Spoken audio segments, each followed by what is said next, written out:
Kyle Larson took the blame for wrecking Austin Cindric late in the race during the NASCAR Cup Series at Atlanta, even describing his move as lazy. Cindric, on the other hand, says that the move that Larson made warrants conversations afterwards. Before we get to that, let's look at what exactly happened here on the track. You can see Kyle Larson is kind of in the lead right here, or attempting to take the lead on the inside of Austin Cindric in that yellow number 2 car. And then I think that is William Byron right there in that third spot, who will get collected in the wreck here caused by Kyle Larson as he moves up the track and wrecks Austin Cindric. So let's take a look at this right here. Larson makes contact right there, right rear to left fender, sends Cindric up and into the wall. Cindric bounces down off the wall, comes down onto William Byron to spin. Cindric hard into the inside wall. His night would be finished. Over. We have another look at this right here as well. This is from Cindric's in-car camera. Still broke. Still 2 to any help. Still 1 to any half to the 24 on the bottom. 2 to the 1, 2 to the 1, 2 to the 1. Woof. Keep coming. Just got wrecked.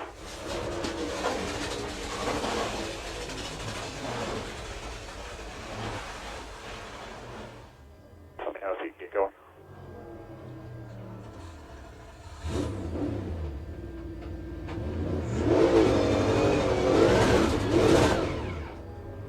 Got no rear tires.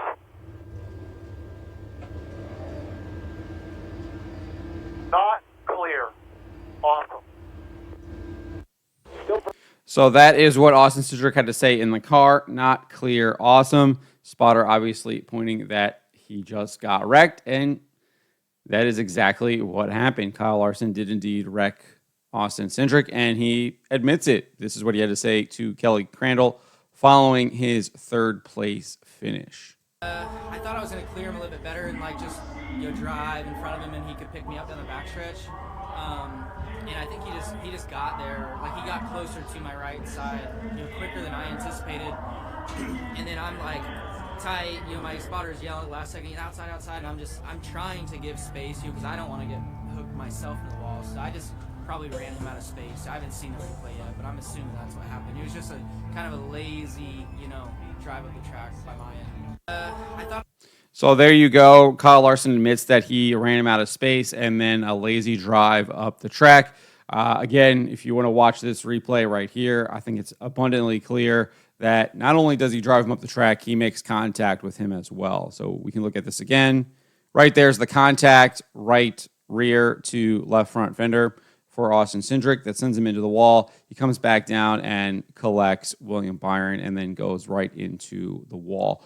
So I think that is an accurate assessment there by Kyle Larson. Here's what Austin Cindric had to say to Fox's Bob Pockrass following the race. I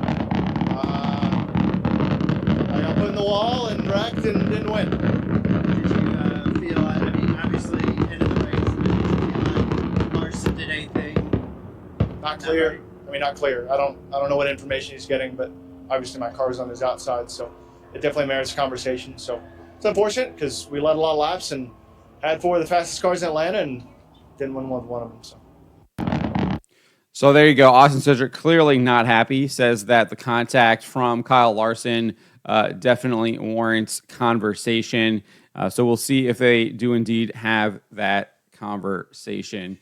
But pretty clear that Larson did indeed run him up and into the wall there, made contact with him. And I think Cindric's anger is justified at this point, and he should be angry about that. And one has to imagine that maybe there might be some payback in the future after a move like that, especially when you're not even on the last lap there. So we'll be paying attention to that to see if there's any kind of retribution later on this season. Usually that is what you see, but I think Austin Cindric's response there is warranted. Kyle Larson obviously admitting that he made a fault. I think his assessment there was accurate, even without him watching a replay. And it does, I think, take some integrity to admit that he was indeed wrong.